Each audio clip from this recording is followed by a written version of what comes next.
Is this just fantasy? Sure, why not? Even if it takes place in a modern context in our own world, it can still be fantasy. This is Hellboy Seed of Destruction, issue 3 is what we're going to cover. And we're going to be using my Hellboy Volume 1 Library Edition to talk about it because it's nice and big. How big, in fact? Well, this is your regular trade paperback for the same story. So it's a bit blown up, and it's in a nice hardback. I'm, loving going through this again and with everybody else because I feel like this is where everything starts, and it's from around the same time as Fafhrd and the Grey Mouser, or at least right after that. And so all the amazing skills on display in that comic are here, except possibly, not even possibly, definitely even better because Mignola himself is in charge of the settings and the character design and everything that happens. So he's able to create the exact kind of comic that he's always been wanting to create up to this point. So let's just go ahead and get back into it. So here we have chapter 3 with a cool frontispiece of, the seven-headed dragon of the Book of Revelation, or the Beast of the Apocalypse, and, who could that be, I wonder?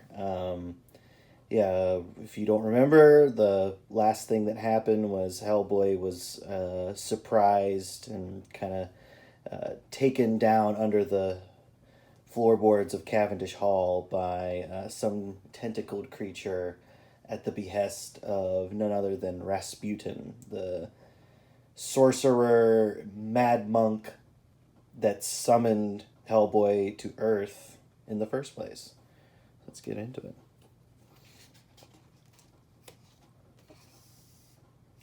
Yeah, cool facsimile of the cover for issue 1. More of that Monkey Man and O'Brien. I'm guessing, that's got to be Art Adams doing that little graphic because it was his book after all. Really cool. I mean, of course, I've been talking about the design here on Rasputin, but just great cover design, and love his hands sticking out, and especially love all the shadow on his hands there. So yeah.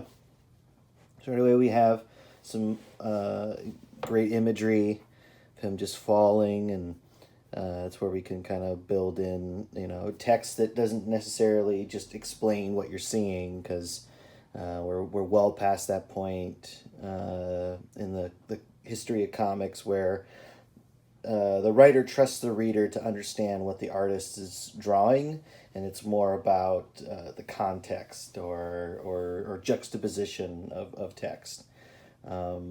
But I just love how we just fade into shadow into his shorts here, as well as his boots, and the shadow of his tail, the shadows in him, and it just all fades into the blackness there. And also a nice splash of color, literally, and this purple here hitting the water. I love how it almost looks like Kirby Crackle, this splash, and yet because of everything else and the way it's drawn, it reads as a splash.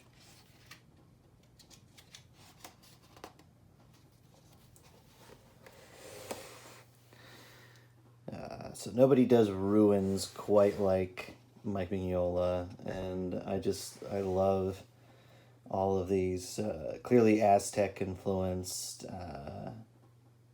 ruins and sculptures in here.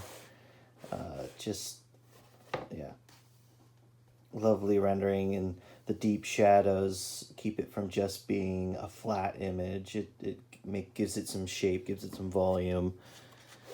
And I just love, the throwing in of these little bricks in here just to kind of give you the hint of the wall. And this is something that he does that I'm jealous because, I don't know, it seems like anytime I try to do it, it just doesn't read properly. And it's showing no lines to denote water no reflections, no ripples, no nothing. And yet I can't help but see him in water. And that's just like there's just some magic that happens in a drawing when you can leave information out and yet it's still there. And also, I love this simplification of Hellboy here because it makes me think of Mignola's later work where he becomes that kind of emblematic with his work. Here's another great, I feel like, iconic panel. And I just love that he's turned Rasputin here into a monolith similar to the standing stones that were in the same place that the Nazis and Rasputin tried to summon their otherworldly beast and got Hellboy.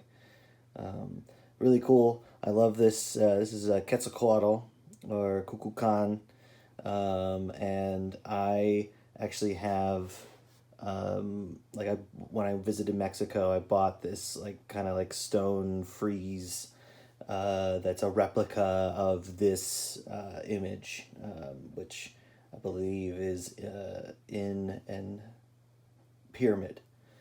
But yeah, just love seeing it here, and of course, gorgeously rendered. But yeah, just love the haphazard stone in here. And here he's doing a little bit more to characterize the water. He's adding just, some cut-ins here. And that, yeah, it adds even more character to it. But the fact that he was able to get it done over on this page without any lines whatsoever is just, yeah, incredible. And I'm a bit jealous. An interesting, simple gradient here on his face. Interesting.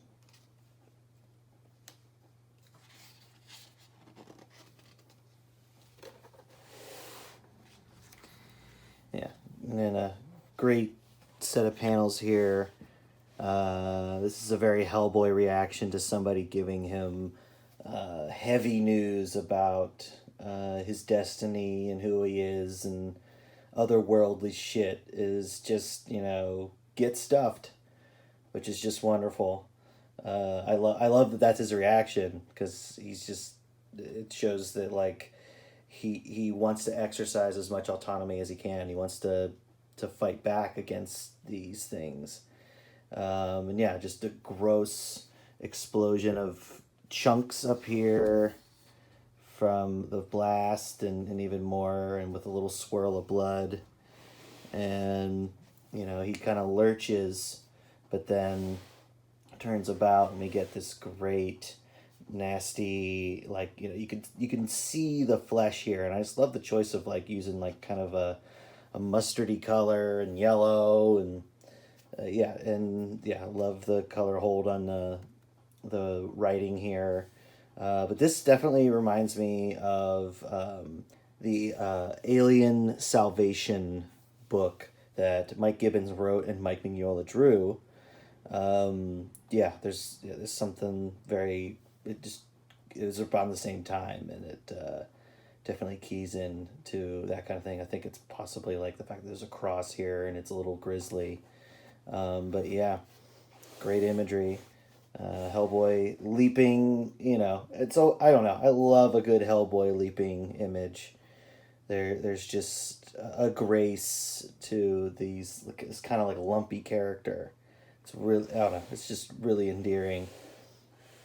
And I love the smoldering head of this mad monk. And yeah, him in the water again. And again, it just looks great. Just, yeah, it's just simple lines, and yet he's, in that water. I love when he throws in little drawings like this where he's got amulets that kind of work with the text, but also it's just a great little visual flourish.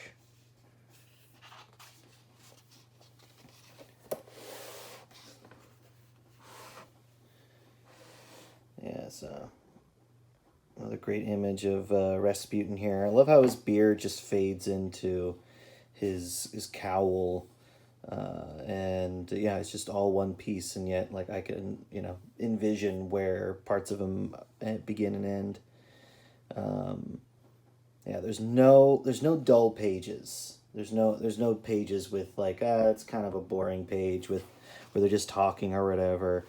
Like he always finds a way of making it exciting to look at, making it interesting, and I don't know. There's just some interesting, like just dynamics with these compositions, And then we of course have these little flourishes with the structures and the sculptures, and we get another fucking frog attacking here.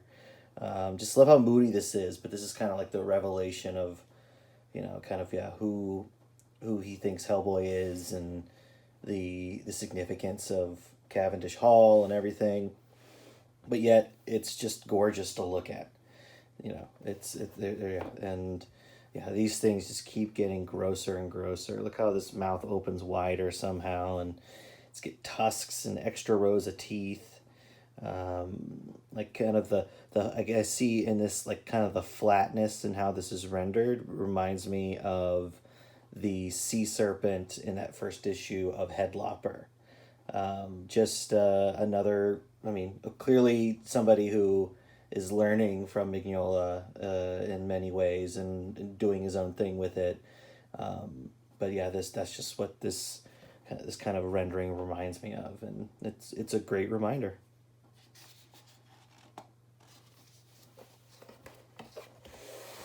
So here we have old Abe Sapien here to the rescue, again with the great like angel imagery associated with him, and yeah, just him like lurking around in the basement of the, I guess the sub basement of the Cavendish Hall. Gotta love his face. Really love how just the design here. Love these kind of dark patterns on his head, the big gills on his neck. It looks like a ruffled collar from back in the day. This eerie weeping angel. Great rendering of skulls. If you ever want a great looking skull, just ask old Mike Mignola. And his skulls evolve. This is way more anatomical than his skulls become. But then his skulls just become more iconic and expressive, and it's always good. It's just it changes, and of course a great frog here.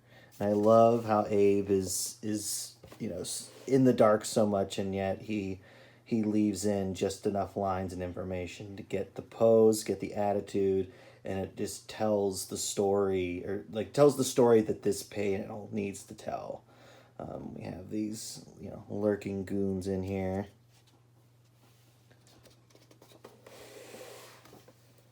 And they're grabbing on a poor old lady and sinking her down low. I sense a kind of kinship with these strange amphibians. Yeah, well, that's interesting foreshadowing for the future of old Abe. If people have read further into the Hellboy saga, Abe is a significant figure in many ways, not just Hellboy's friend. We get the corpse of Elihu Cavendish, which what a name, huh? And I love this panel right here. This one right here, where we have him lurking through the just remnants or the understructure, the ruins of Cavendish Hall, and yet because of what we've seen before of Abe and his legs, the way his shoulders are, his belt. I know that that's Abe, and because of the previous page, I know what's happening there. And it's so simple, and yet, I, as an artist, probably would be tempted to draw, I don't know, just a whole scene and spent a bunch of time on it, but Mike Mignola doesn't. He cuts out anything extraneous because he wants to get back to these even more fun drawings. Not that this isn't fun. I really have a lot of fun with that, but Hellboy, swapping hits with a frog is wonderful.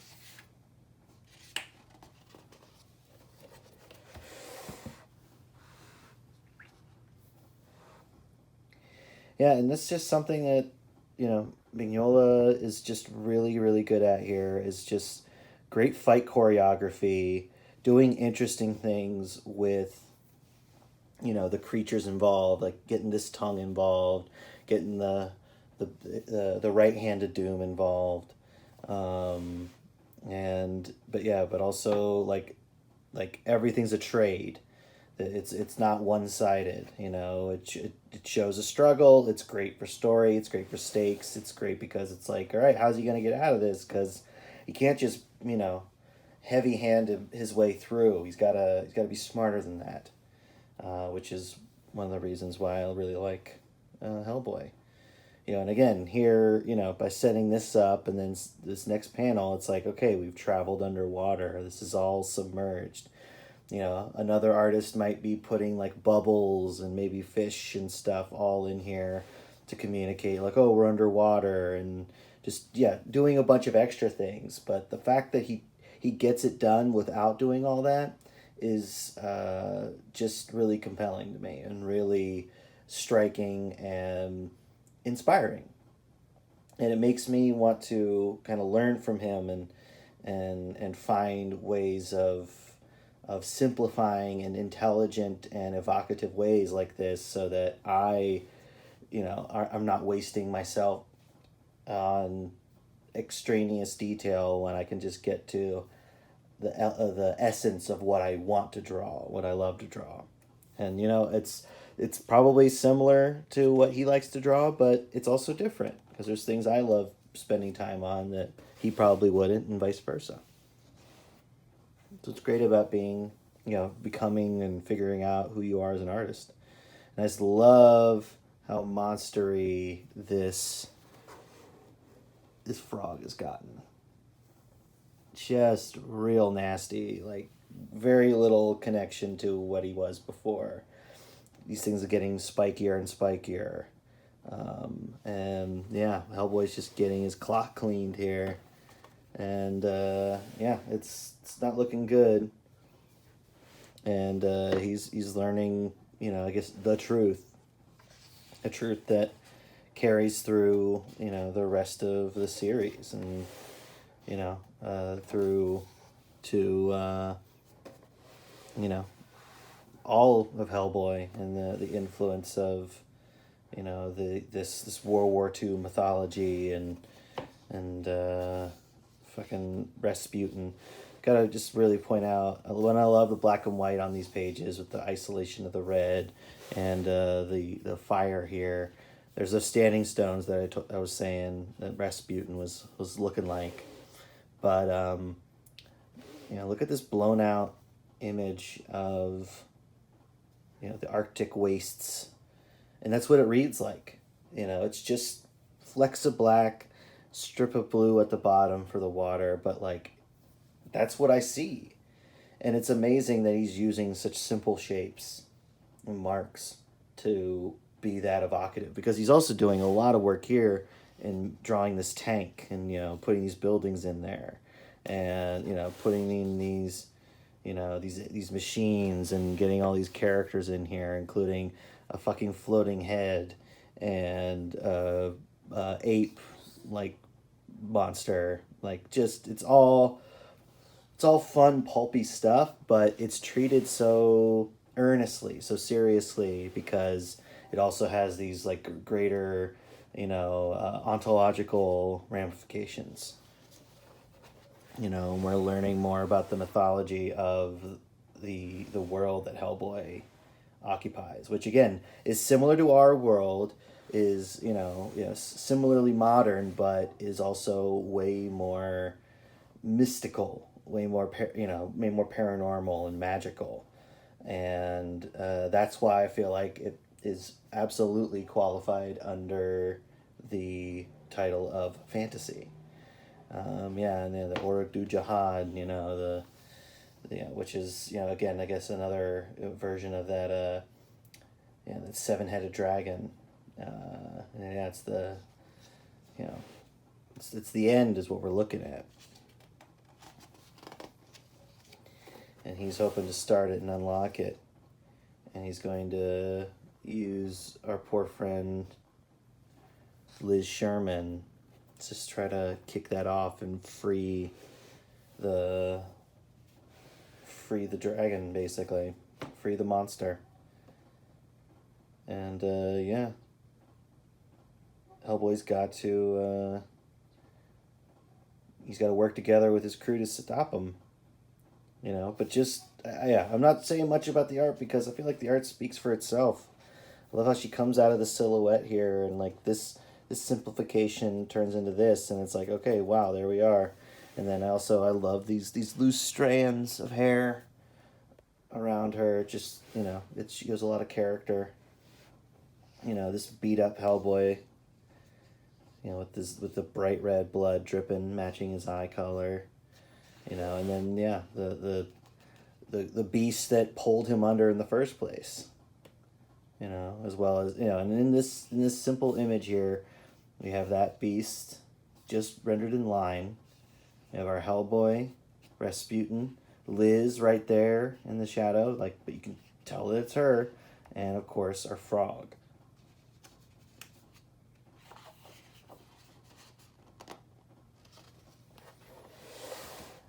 And a blow up from the last panel to this, which is the Saduhem, which is just a horrific nightmare of tentacles and pincers and eyes. Very Lovecraftian in that I would be hard pressed to describe this thing. Which is, I guess, the point of being Lovecraftian. I've been seeing it all along, but here's more of those cut-ins for the Mignola kind of lines in there. And, yeah, just such a great creature design. Again, because it's like, I don't know how I would describe it to somebody, but I imagine whatever I described, it wouldn't look like this in their mind, which I feel like is the power of this image. Just, yeah, so amazing. And here we have Rasputin in a cloud of crackle with Liz. It's just this would be a fun image to draw. 100%. I would I want to be so creative that I can come up with just oh wow, this is a fun image. I'm excited to draw this. And that's something that I think every comic artist wants every day. Is every day on the drawing board is a page I'm excited to draw, and I'm getting there. There's still times where I get to a page and I'm like, this is not exciting, and what I need to do is I need to take some time to try and find a way to make the page exciting. Because I love every single one of these panels, and that's true of every single page. I love every panel. And yeah, everyone looks like a ball to draw.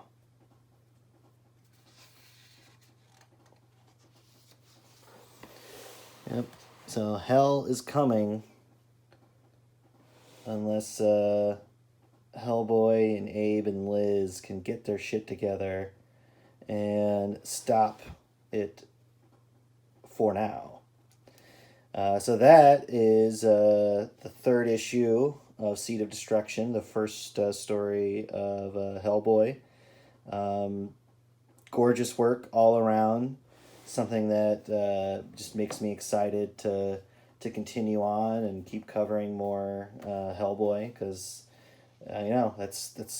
he is one of my favorite characters, created by my favorite comic book artist. Thank you for joining me, and I hope to see you next time when I cover issue 4 of Seed of Destruction. But until then, why aren't you reading Hellboy? If you want to see what I've done with my inspiration, if you want to see what I've done with the inspiration Hellboy and Mike Mignola have given me, then check out Side Questers, my fantasy book.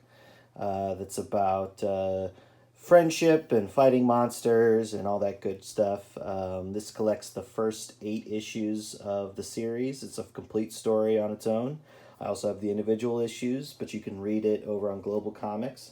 And over there you can also read Haxen, which is my short story collections about witchcraft and evil and sometimes good. And it takes place in the same world as Side Questers. All of these books you can find on my website. And if you want something that's a little more pulpy, superhero-y, kind of like Hellboy, then I recommend my book 3-Panel Origin. It's a web comic that I update every Thursday on Instagram. But this collects the first 3 years of the art being revamped. It's basically, I create a character and tell their origin in 3 panels. And it's a lot of laughs, and it's usually pretty embarrassing. And then I also have 3PO Comics, which is stories based on some of the characters in 3-Panel Origin. So if you like what I do and you want to support me, check out these books and buy them.